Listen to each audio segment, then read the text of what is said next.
Check.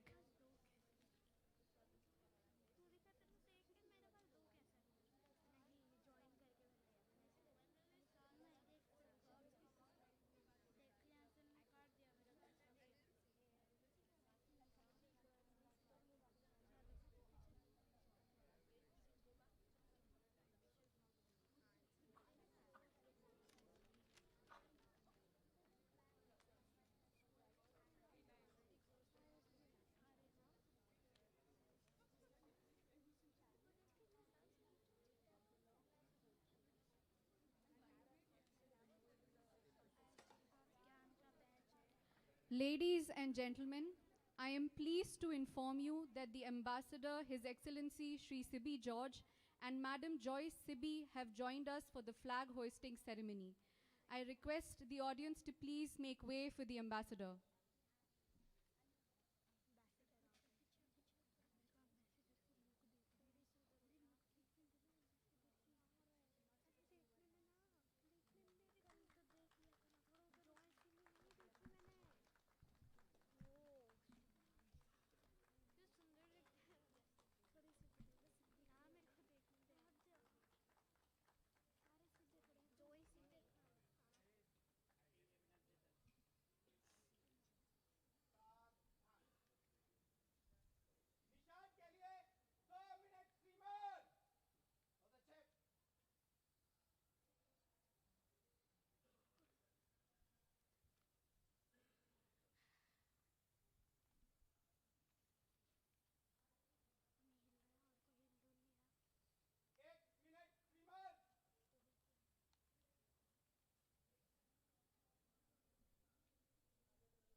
निशान के लिए 2 मिनट श्रीमान बहुत अच्छे एक मिनट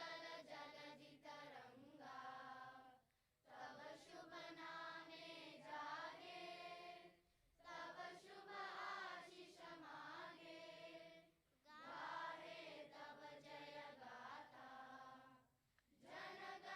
निशान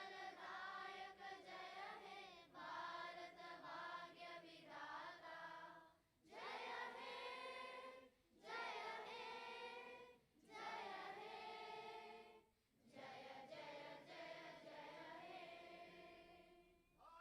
माता की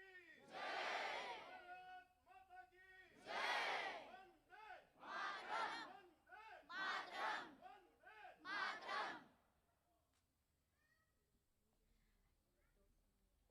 As part of the Ek Ped Maa Ke Naam Plant for Mother campaign, I now request the Ambassador, His Excellency Sibi George, and Madam Joyce Sibi to kindly water the plants.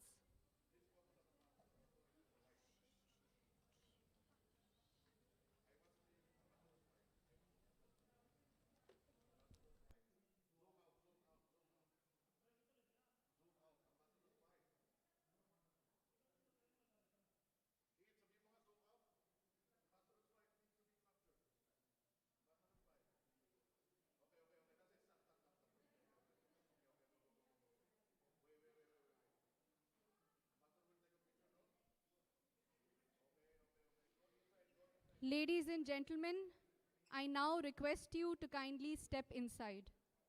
Please use the front entrance.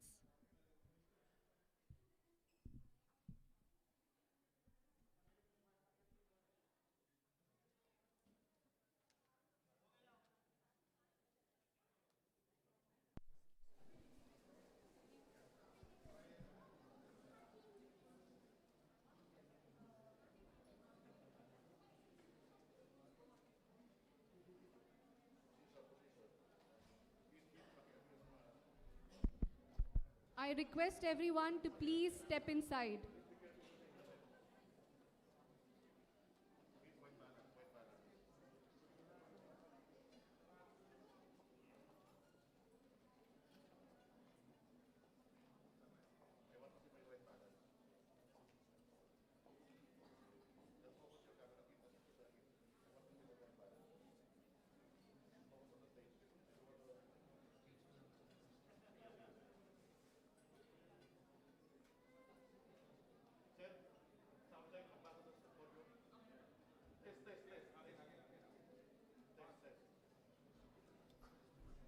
Test, test, test. Hello.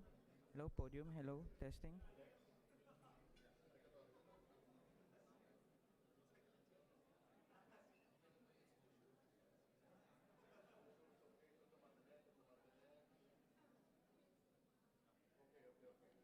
May I request everyone to quickly settle down so that we can resume with the remaining part of our program.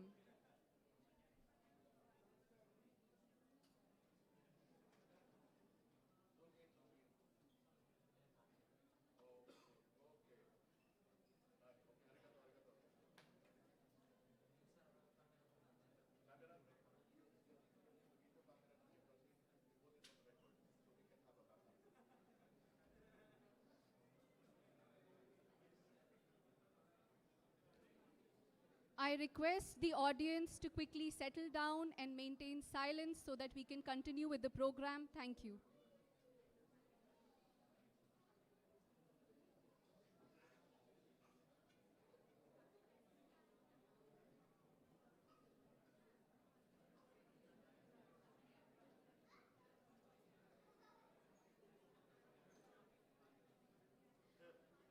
Good morning, everyone.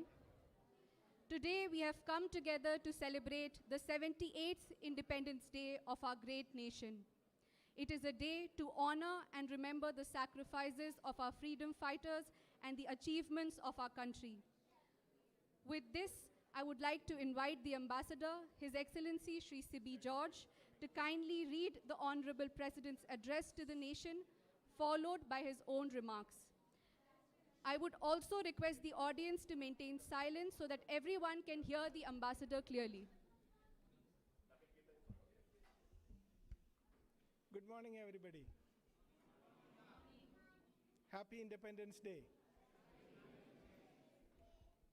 I will read out the address to the nation by Honorable President of India on the eve of the 78th Independence Day. मेरे प्यारे देशवासियों, my dear fellow citizens, मैं आप सभी के स्वतंत्र दिवस की हार्दिक शुभकामनाएं देती हूँ. I extend you all my heartiest Independence Day greetings. I am delighted to see the nation prepared to celebrate the 78th Independence Day, witnessing the tricolor unfurl on this occasion, be it at the Red Fort, at the state capitals, or in local neighborhoods, always thrills our hearts. It is an extension of the joy of being part of our great nation, along with more than 1.4 billion fellow Indians. Just as we celebrate various festivals with our families, we celebrate our Independence Day and Republic Day with our family that comprises our fellow citizens. On 15th of August, in all parts of the country and also abroad, Indians participate in the flag hosting ceremonies, sing patriotic songs, and distribute sweets. Young children participate in cultural events. When we hear them talking about our great nation and about the privilege of being a citizen of it, we find in the words echoes of what our great freedom fighters used to say. Then we realize that we are part of a chain that binds the dreams of those who participated in the freedom struggle and the aspirations of those who will witness the nation regaining its full glory in the years to come.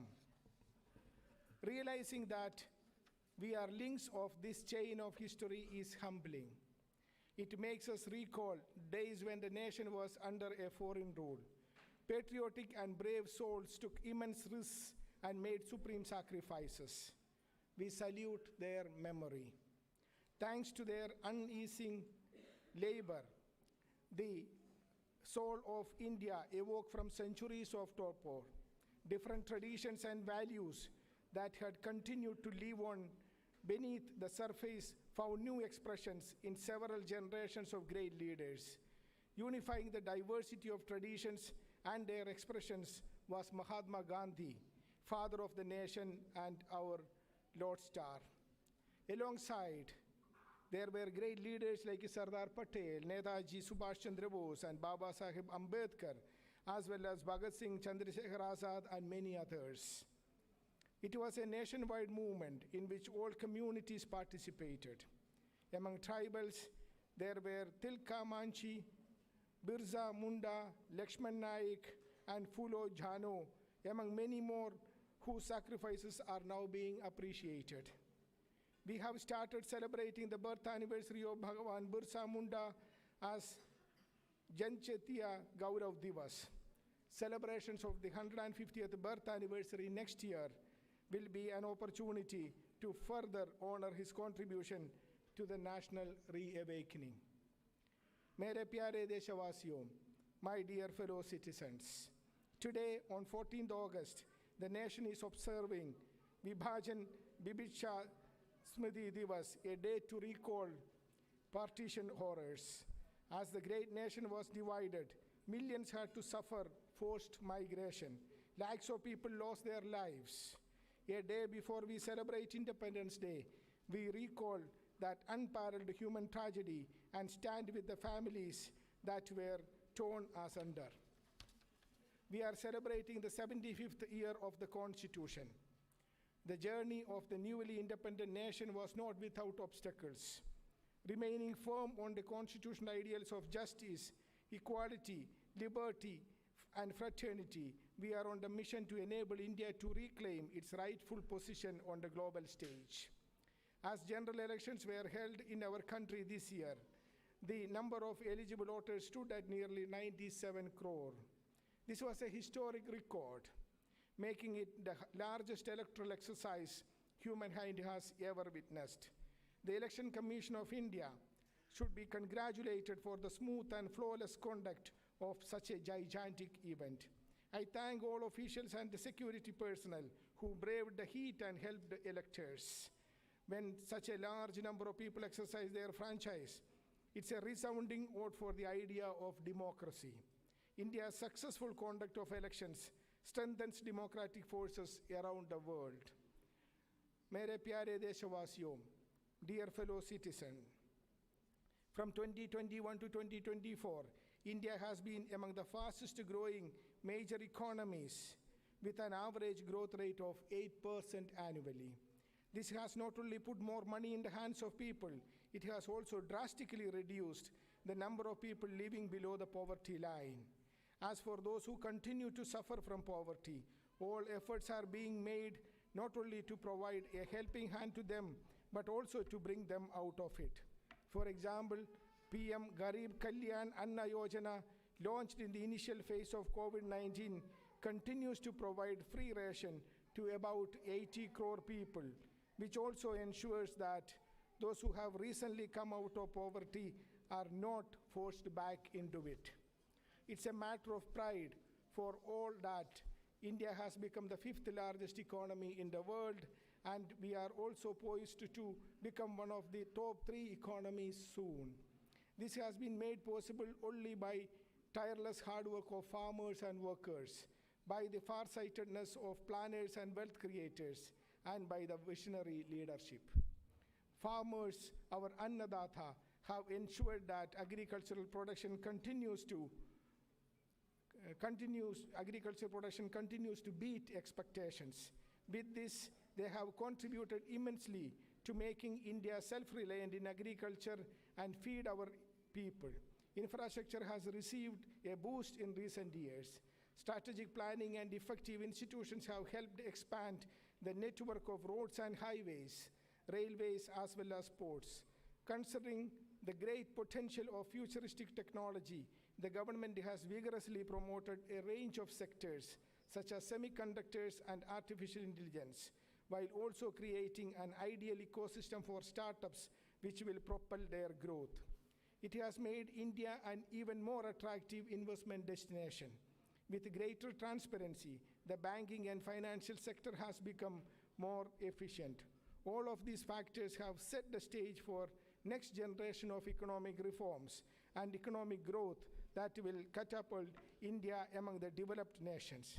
This rapid but equitable progress has given India a higher stature in global affairs. After the successful completion of its G20 presidency, India has consolidated its role as the voice of the global South. India intends to use its influential position to expand the scope of world peace and prosperity. My dear fellow citizens, we must remember the words of Dr. B.R. Ambedkar, the architect of our Constitution. He had rightly said, and I quote, "We must make our political democracy a social democracy as well.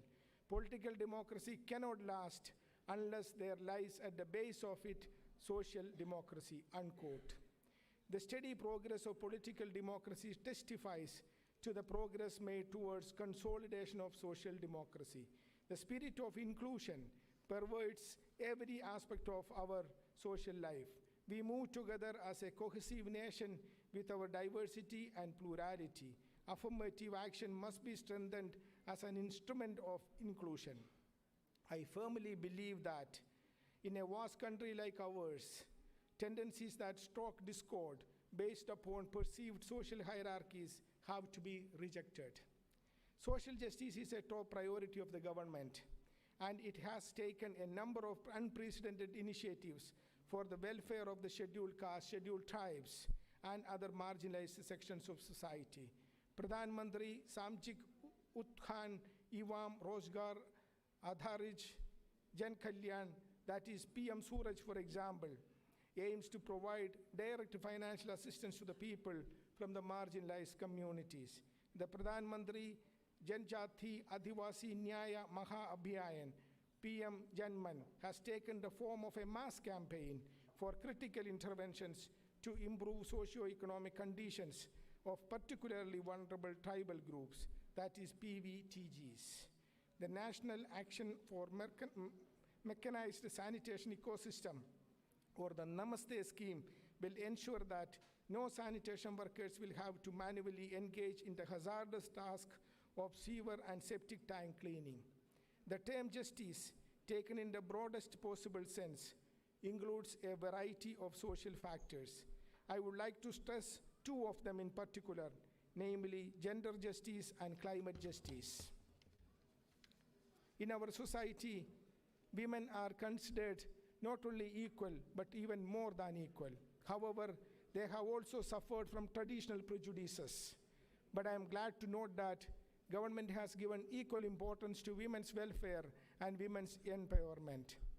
The budget allocation for this purpose has more than tripled in the last decade. Their participation in the labor force has increased. The most heartening development of this front has been the significant improvement in the sex ratio at birth. A variety of special government schemes have also been designed, keeping the women at the center. Nari Shakti Vandan Abhiyan is aimed at ensuring real empowerment of women. Climate change has become a reality. It is all the more challenging for developing nations to change their economic paradigm. Yet, we have already made progress in that direction than expected. India is proud to be at the forefront of humankind's battle to save the planet from the worst effects of global warming. I also urge you all to make the small but effective changes in your lifestyle and contribute to the cause of dealing with the challenge of climate change.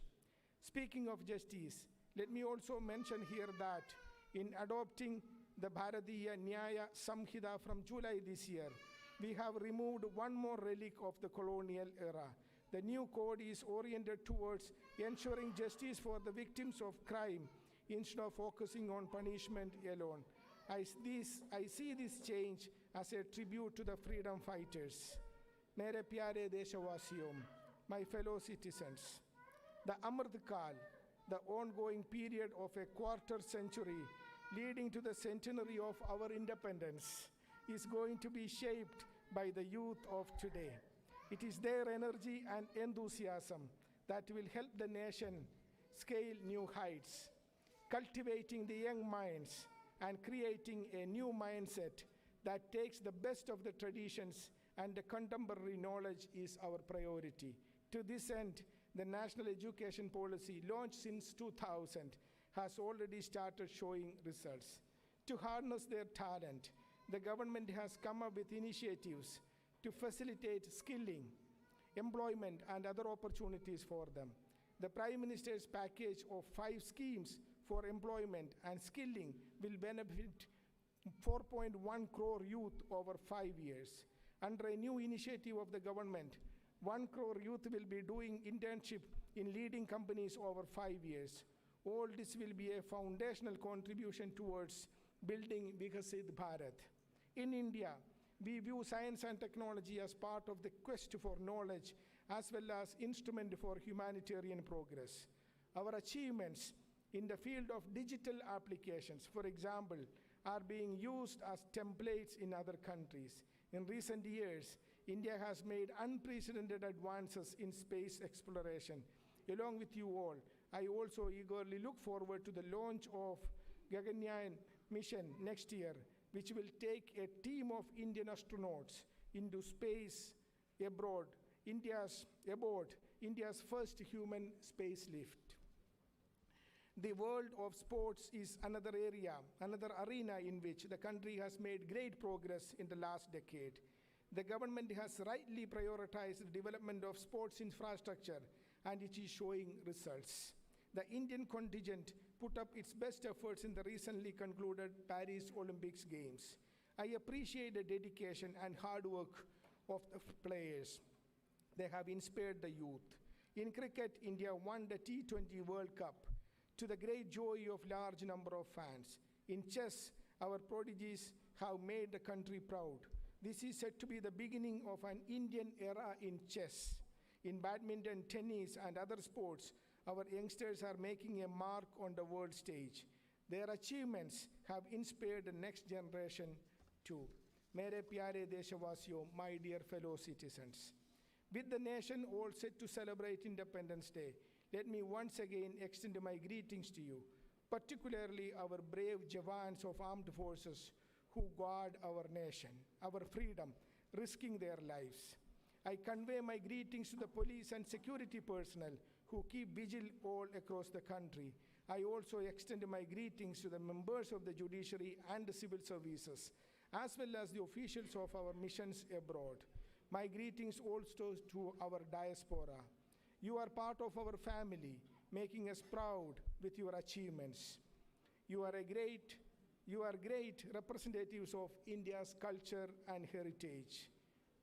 एक बार फिर मेरी ओर से सभी को स्वाधीनता दिवस की हार्दिक शुभकामनाएं. Once again, I wish everyone a very happy Independence Day. Thank you. Jai Hind.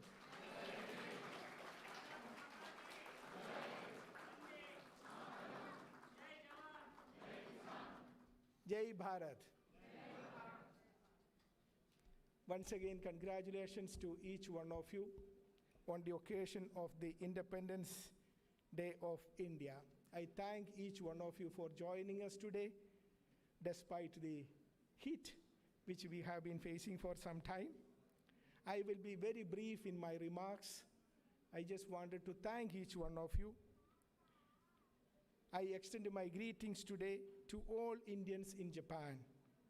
Let us join our 1.4 billion brothers and sisters in India, millions of Indian diaspora abroad, and billions of our friends across the world to celebrate this occasion. As Honorable Rashtrapati said today, we are in the Amritkal journey, our beloved motherland, to become a developed country by 2047, when we celebrate the 100th anniversary of our independence. For our embassy here in Tokyo and each one of us present here today, this is an occasion to visualize what we propose to do in coming years to contribute to the Amritkal journey. We are proud that our nation is witnessing a significant transformation in all fronts. Today, we are the largest democracy in the world and the fifth largest economy in the world. With over 1.4 billion people, we are the most populous country in the world. Today, we have an excellent relationship with Japan, a special, strategic, and global partnership. This year, we are celebrating the 10th anniversary of this special partnership. Today, India-Japan partnership within the bilateral and plurilateral framework, like the Quad, is key to stability and freedom in Indo-Pacific, which faces several challenges. Dear friends, 2023, last year, has been a year of bilateral high-level exchanges. We had the visits from India, of Honorable Prime Minister for the G7 summit in Hiroshima. We had External Affairs Minister, Finance Minister, Environment Minister, Railways and IT Minister, Health Minister, Commerce and Industry Minister, to mention a few visits to Japan from India.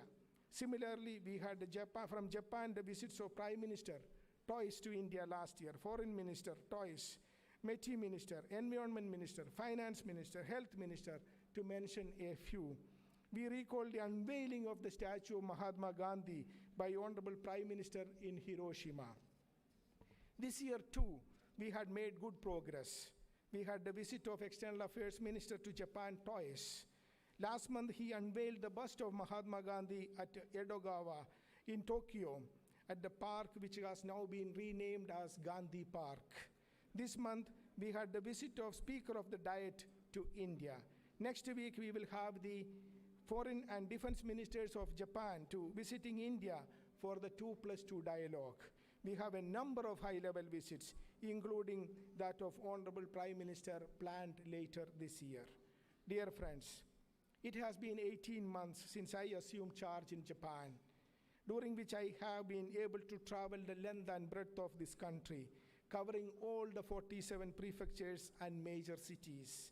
What I have witnessed during these interactions is a real momentum, an overwhelming enthusiasm, a spirit of partnership towards building a relationship with India.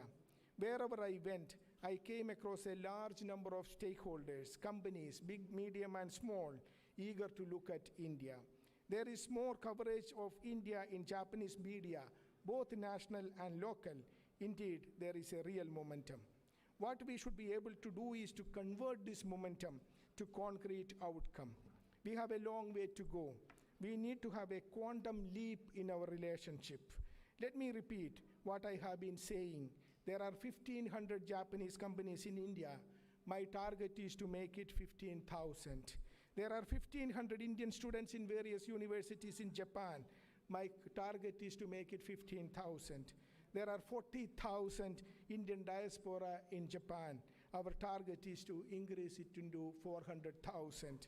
What we need is a quantum leap.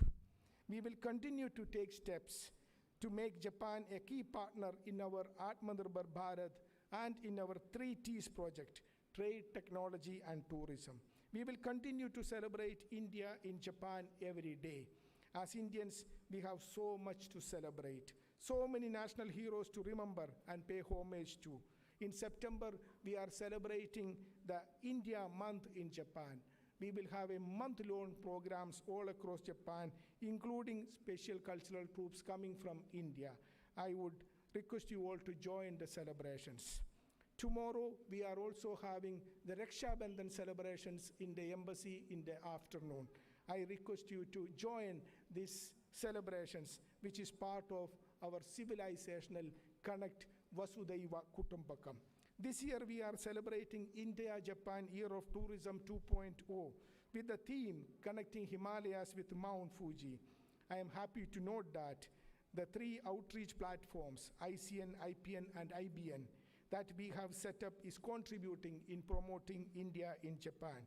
Similarly, our thematic library project continues to be active.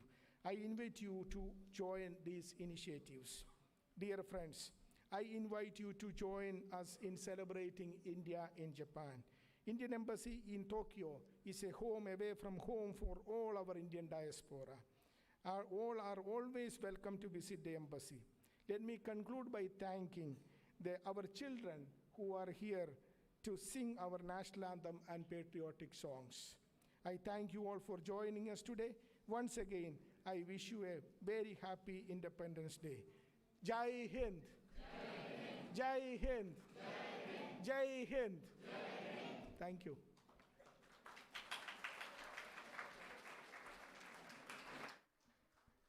Thank you, Excellency.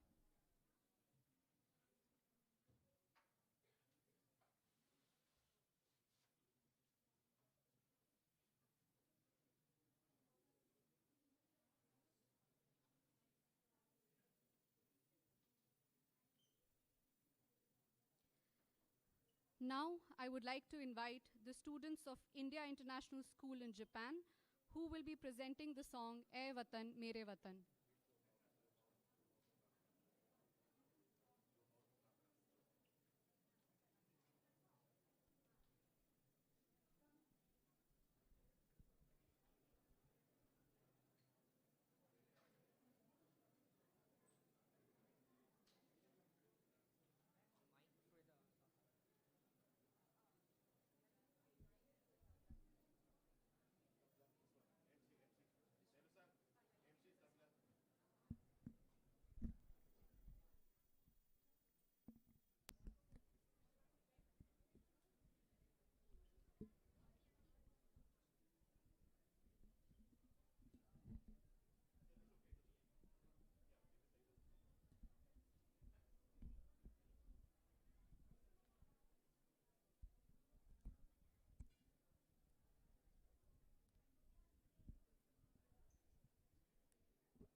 Thank you, students, for this captivating performance.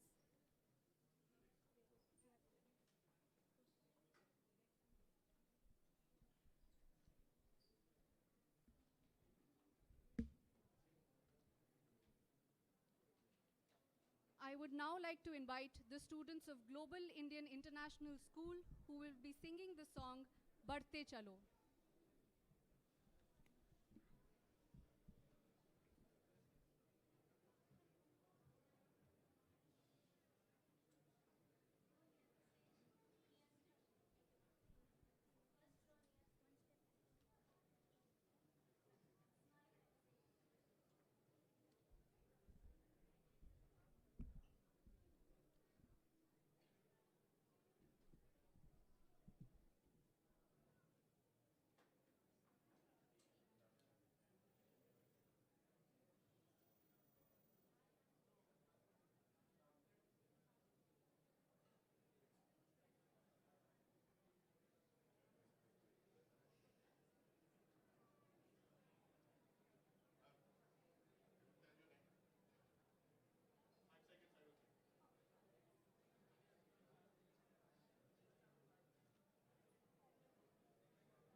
सरहद पे चले, सरहद पे हमें आवाज लगानी है।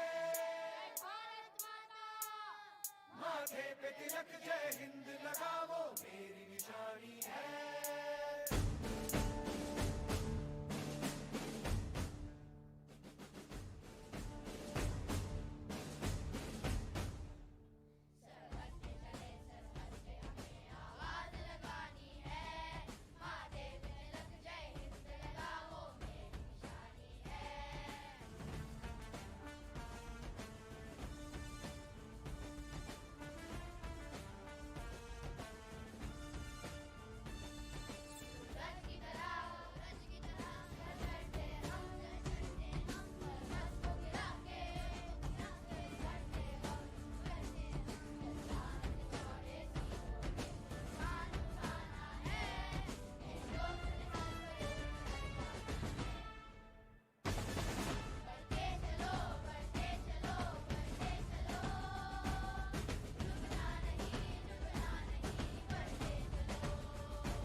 Thank you, students, for this incredible performance.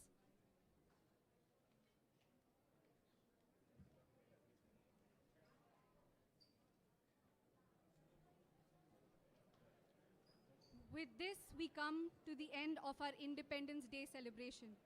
On behalf of the Embassy of India, I would thank you all for being here today. I request you all to collect refreshments from the counter at the other end of the hall on your way out. Thank you all for being here today. Jai Hind.